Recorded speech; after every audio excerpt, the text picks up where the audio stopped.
Olá, meus queridos, graça e paz a todos. Eu sou Jailson Gomes e esse é o canal Graça em Espírito. Passando aqui hoje para mais uma mensagem aqui no canal, quero aqui agradecer todos vocês inscritos aqui no canal, muito obrigado, sejam todos bem-vindos.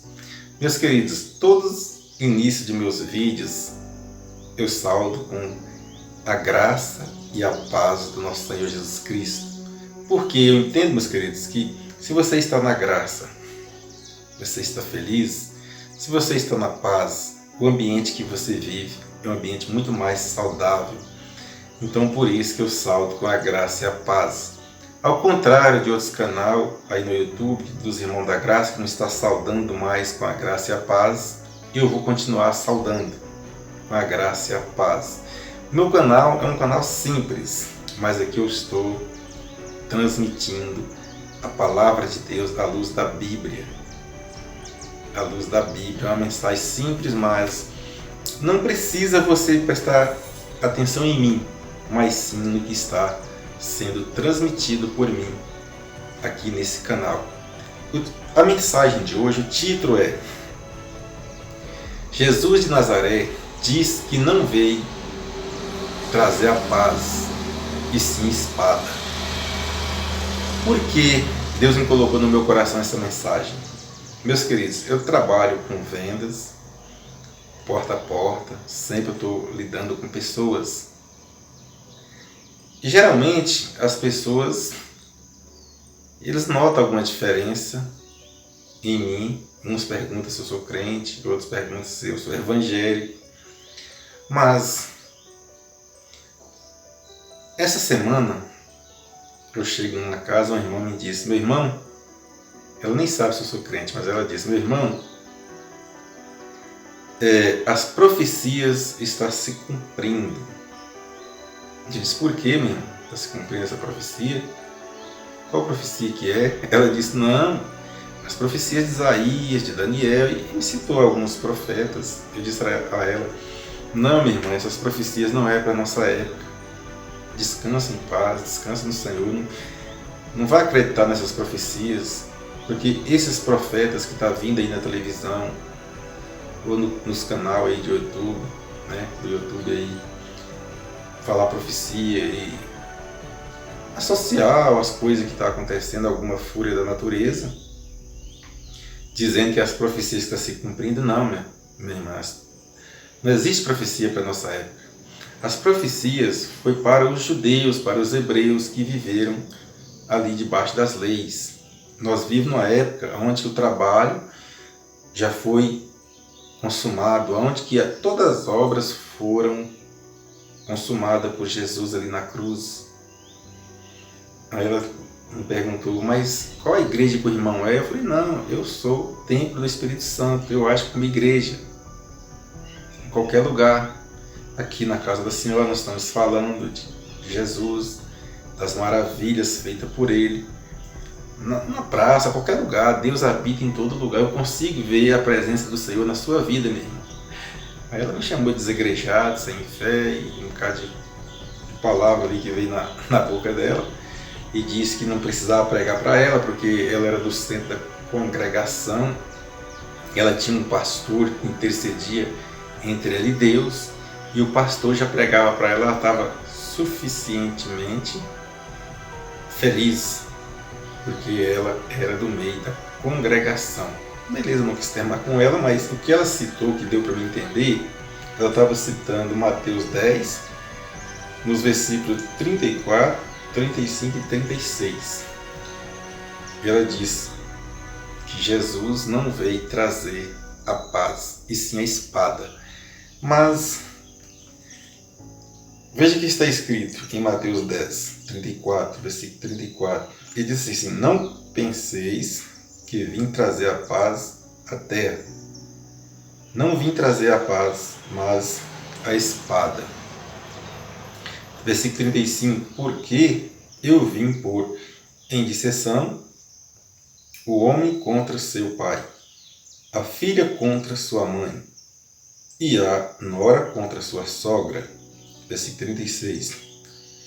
E assim os inimigos do homem sejam os da sua própria casa. Então, o que deu para me entender que ela estava falando era essa passagem. Mas Jesus de Nazaré veio para os judeus, para os hebreus, como diz a promessa das profecias. E Jesus de Nazaré, ele chega em Israel com um ensinamento diferente dos ensinamentos das leis, os ensinamentos ali pelos doutores da lei no templo. Então, quando Jesus fala que ele estava colocando em disserção, em contradição, com discórdia ali, o pai contra o filho contra o pai, a nora contra a sogra, Jesus não estava falando de uma bagunça terrível, tremenda, não. Jesus estava falando das pessoas que iam acreditar nos seus ensinamentos, Jesus de Nazaré, e das pessoas que já era acostumado a ouvir e acreditar nos ensinamentos da lei. Se você pegar os ensinamentos de Jesus e você for pegar os ensinamentos das leis, era totalmente diferente. Porque a lei ensinava que não podia trabalhar no sábado, que não podia curar. Jesus ia lá e curava no sábado. A lei ensinava que não podia colher espigas no sábado. Jesus ia lá com seus discípulos e colhia espigas nos sábados. Então o que acontecia? Ali, se o pai de família acreditasse nos ensinamentos de Jesus, por causa da religião, a família, os filhos, ficavam contra o seu pai. E se os filhos acreditassem nos ensinamentos de Jesus, aquele pai que acreditava na religião, no ensinamento das leis, ficava contra os seus filhos. Se a nora acreditasse nos ensinamentos de Jesus, a sogra, que era tradicional às leis, ia ficar contra a sua nora. Então é nesse sentido que Jesus de Nazaré estava falando nesses versículos. Jesus não estava falando uma profecia de guerra, dessas coisas aqui nessa passagem. Jesus estava falando no sentido de crer. Era porque ali eles iam debater entre eles. Não, mas a lei ensina assim, mas Jesus está ensinando assim, de uma outra maneira. Então era nesse sentido que Jesus estava ensinando os hebreus, os judeus. Basta você ver quando Jesus de Nazaré ia ensinar no templo, logo alguém ali se levantava contra ele, porque não estava de acordo às leis. É fácil, é simples, vê na sua Bíblia, estuda com calma, não entendeu, estuda de novo, que uma hora Deus vai te mostrar. Tanto é que o apóstolo Paulo, quando ele era Saulo, que ele defendia as tradições das leis, ele perseguia a igreja. Mas qual a igreja que Paulo estava perseguindo? Era um templo aí igual essas igrejas evangélicas? Não. Eram os discípulos de Jesus que estavam na casa do povo ensinando. Por ele defender a religião, a tradição dos pais dele, ele perseguia a igreja, mas não era a igreja, eram os discípulos de Jesus.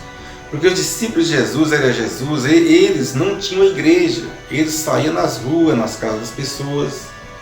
Veja, certo tempo Jesus de Nazaré escolheu 12 homens ali, ensinou a eles e disse: vai pregar o evangelho, mas não entra nas cidades samaritanas e não vai até os gentios, porque esses ensinamentos de Jesus de Nazaré eram exclusivamente para os hebreus, para os judeus, e não era para as outras nações. Então, o ensinamento de Jesus não colocava ali um contra o outro, porque ele veio trazer a verdade. Jesus veio trazer a verdade. E eles estavam vivendo debaixo de um ai de lei. E ali eles acreditavam nos ensinamentos dos doutores do templo, nos mestres, ali nos escribas, nos ensinamentos deles. Quando Jesus chega com um ensinamento totalmente diferente daquele ensinamento da tradição, lógico que logo a família Se alguém da família fosse a seguir Jesus, os outros iam ficar contra. Nesse sentido que Jesus de Nazaré disse que veio trazer a espada. Continuando o estudo, em Gálatas, capítulo 3, agora já é o ensinamento do apóstolo Paulo. No versículo 19 em diante, ele diz assim: logo para que a lei foi acrescentada por causa das transgressões, até que viesse o descendente a quem a promessa tinha sido feita, e foi ordenada por meio de anjos pela mão de um mediador. Então a lei foi até que vinsse Jesus. É fácil você entender. Eu estou lendo Gálatas 3, Gálatas 3, versículo 19. Você vê, eu vou ler de novo. O apóstolo Paulo disse assim: logo para que a lei foi acrescentada por causa das transgressões, até que viesse o descendente a quem a promessa tinha sido feita, e foi ordenado por meio de anjos pela mão de um mediador. Então as profecias eram para Jesus, e ali estava vivendo debaixo das leis. Versículo 20. Ora, o mediador não é de um só, mas Deus é um só. 21. E a lei, então, contra as promessas de Deus? De modo nenhum. Porque se fosse dada uma lei que pudesse vivificar, a justiça, na verdade, teria sido pela lei. Veja bem que a lei não tinha poder de vivificar nada. Porque se tivesse, não precisava Jesus vir ali em Israel ensinar. Então a lei não tinha poder. Versículo 22, mas a Escritura encerrou tudo debaixo do pecado, para que a promessa pela fé em Jesus Cristo fosse dada aos que creem. Então, agora os ensinamentos de Jesus Cristo era pela fé, não era pela lei. Versículo 23, mas antes que viesse a fé, estávamos guardados debaixo da lei, encerrado para que a fé que se havia de revelar. Então a lei, ela guardava, como disse o apóstolo Paulo, ela protegia de uma certa forma, mas ela não tinha poder de vivificar nada. E aqui Jesus vem com a fé, ensinando a fé, e eles viviam pela lei. Versículo 24, de modo que a lei se tornou nosso aio para nos conduzir a Cristo, a fim de que pela fé fôssemos justificados. Meus queridos, a justificação é pela fé, não é pela lei. Se você continuar estudando com calma, não aquilo que o seu pastor manda, que a sua pastora manda, que manda fazer religião. Se você for estudar na sua casa com calma, pega esse estudo os vídeos meus aí no YouTube, no canal, e começa a acompanhar. Eu faço questão de falar os capítulos e versículos, e você vai estudando, que você vai perceber a diferença da lei e da graça. Você vai perceber a diferença dos ensinamentos de Jesus e dos ensinamentos dos mestres da lei. É fácil, não é difícil. Versículo 25, mas depois que veio a fé, já não estamos debaixo de aio. Depois que veio a fé, quem foi a fé? Foi Jesus que veio ensinando a fé. Depois que veio a fé, o apóstolo Paulo disse que não estamos mais debaixo de aio. Nós já não vivemos debaixo de aio, nunca vivemos debaixo de aio. Ele fala nós é porque ele vivia também debaixo das leis. Aí ele fala nós, porque essa época que o apóstolo Paulo estava vivendo ainda era um período de lei. 26, pois todos sois filhos de Deus, pela fé em Cristo Jesus. Agora, se você chegasse ali nos Hebreus e falasse, olha, você é filho de Deus pela fé em Cristo, você acha que um judeu, um hebreu ia acreditar nisso? Você acha que se um judeu tradicional das leis do templo deixasse o templo e fosse seguir Jesus, você acha que o pai ou a mãe dele ia dar por satisfeito? Versículo 27. Porque todos quantos fostes batizados em Cristo, vos revestis de Cristo. Esse batismo de Cristo aqui foi na morte, foi no sangue. Lá em Apocalipse diz que lavaste as vossas vestes no sangue do Cordeiro. Que Jesus veio como Cordeiro, ele estava falando com os hebreus ali. Versículo 28. Não há judeu, nem grego, não há escravo, nem livre, não há homem, nem mulher, porque todos vós sois um em Cristo Jesus. Então, em Cristo unificava na fé. Versículo 29. E se sois de Cristo, então sois descendente de Abraão e herdeiros conforme a promessa. Eu estudei Gálatas 3. Por que ele falou assim, conforme a fé em Abraão? O apóstolo Paulo, ele foi lá em Gênesis 22, no versículo 18, ele lembra dessa passagem. Gênesis 22, versículo 18, disse Deus assim, em tua descendência, falando com Abraão, serão benditas, ou seja, benditas todas as nações da terra, porque obedeceste a minha voz. Imagina se Deus fala com Abraão para sair da terra dele, da parentela dele, e fosse para uma terra que Deus ia mostrar ainda, e Abraão disse, não, Senhor, aqui está a minha família, aqui estão meus parentes, eu sou ambientado, está minha fazenda, meu gado, e não fosse. Se Abraão não fosse crente e tivesse essa fé no coração e ouvisse a palavra de Deus, né? Se ele não ouvisse e não fosse, aonde nós estávamos? Né? Aqui por isso Paulo fala que herdamos a fé de Abraão, porque nós não somos descendentes dos judeus, não somos descendentes dos hebreus, nós herdamos a fé. Aquele que tem a fé no coração, como Jesus estava ensinando a fé e não as leis, Jesus disse aquilo que crê e tivesse fé seria salvo. Então, nessa fé de Abraão que nós somos eleitos, estamos vivendo o melhor dessa vida.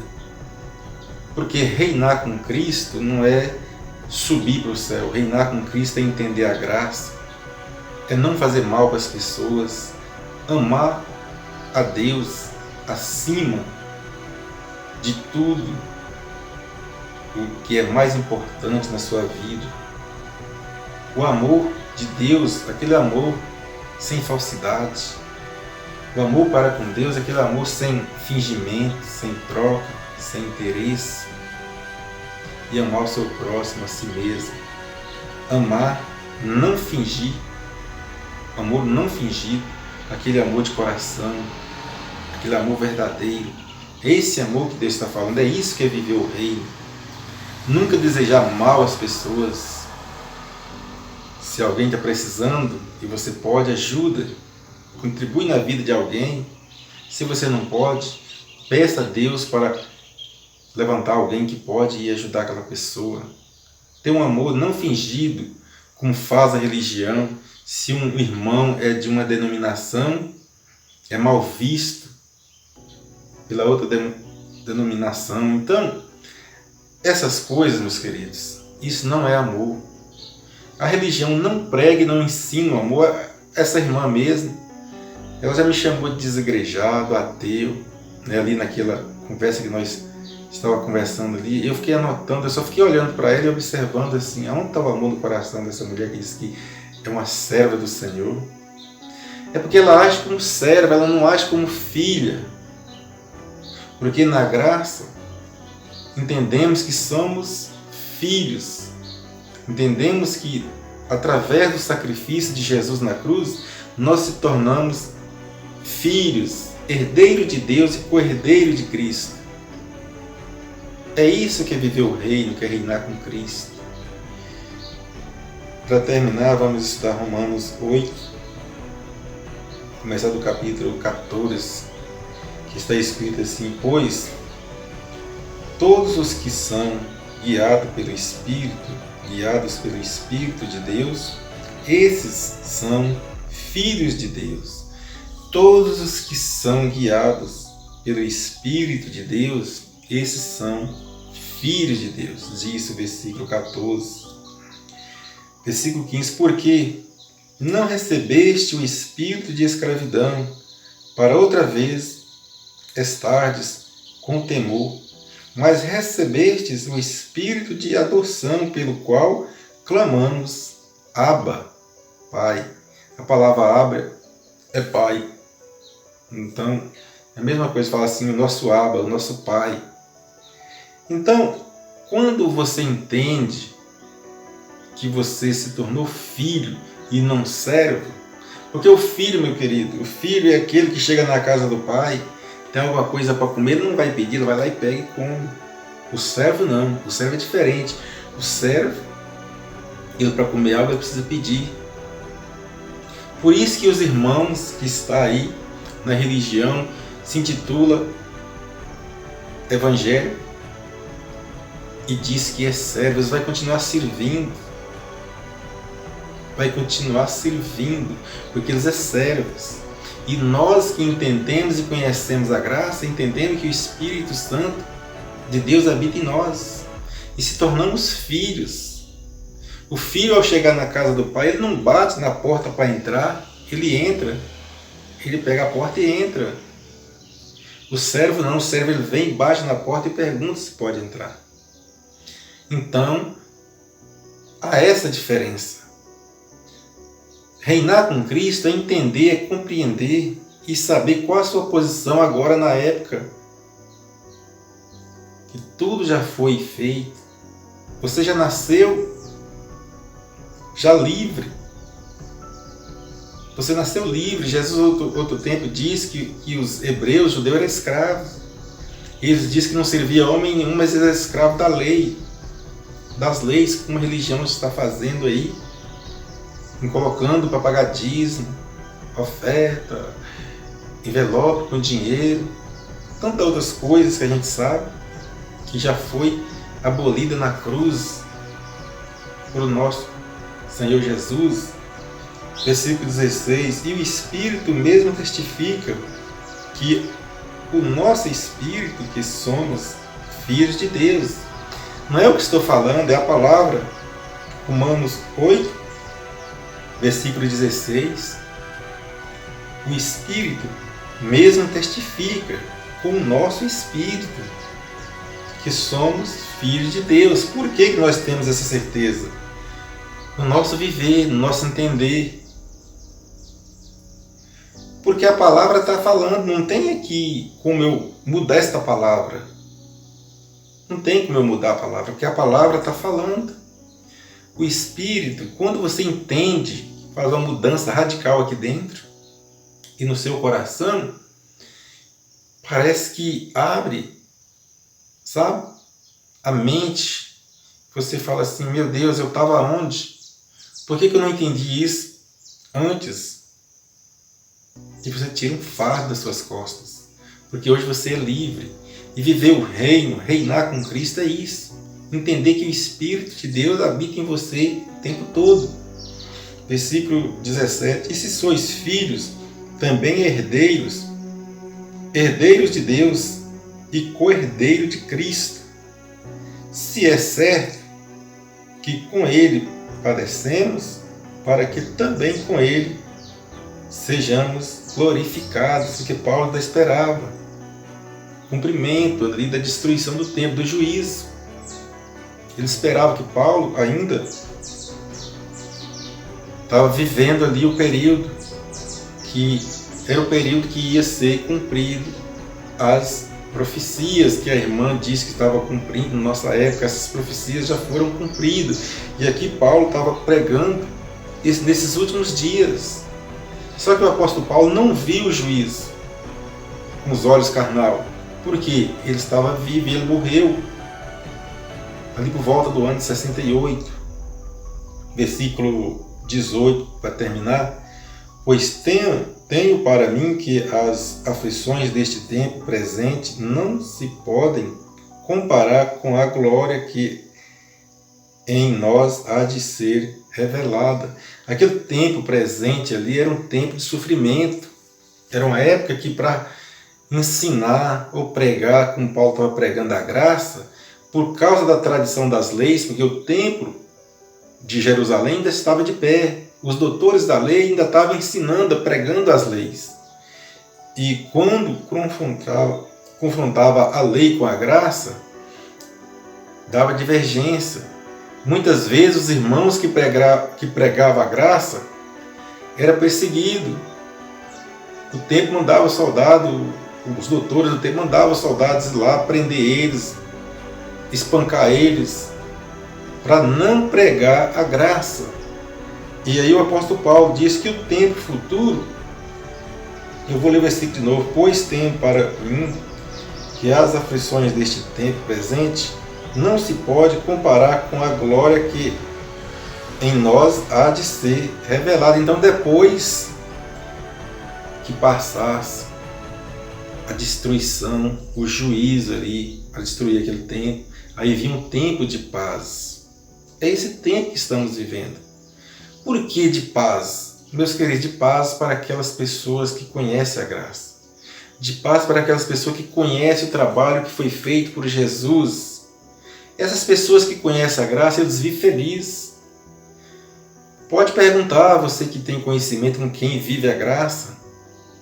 Ele vive com a certeza no coração dele que ele está aqui cumprindo o seu papel, usando esse corpo que ele está usando, mas ele vai buscar o melhor para a vida dele.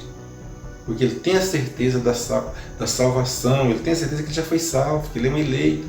Quando ele morrer, esse corpo vai voltar para a terra, mas o Espírito que habita nele, esse volta para Deus. A mensagem, meus queridos, do apóstolo Paulo, muitas vezes você vai ver ali ele falando, igual aqui no último versículo que a gente estudou, nesse tempo presente. Mas esse tempo presente que Paulo está falando, do tempo presente, não é esse tempo que você está vivendo, que eu estou vivendo, era aquele tempo presente deles ali, dos judeus. O tempo futuro que o apóstolo Paulo disse nesse mesmo versículo, é esse tempo que nós estamos vivendo. Essa é a mensagem de hoje. Peço a você que assiste os vídeos, pega a sua Bíblia, estuda com calma na sua casa, que você vai conhecer a verdade. Espero ter contribuído nessa mensagem a todos. Desejo que nosso Deus continue cobrindo de toda sorte de bênção, né? E muita felicidade na vida de todos. Graça e paz a todos.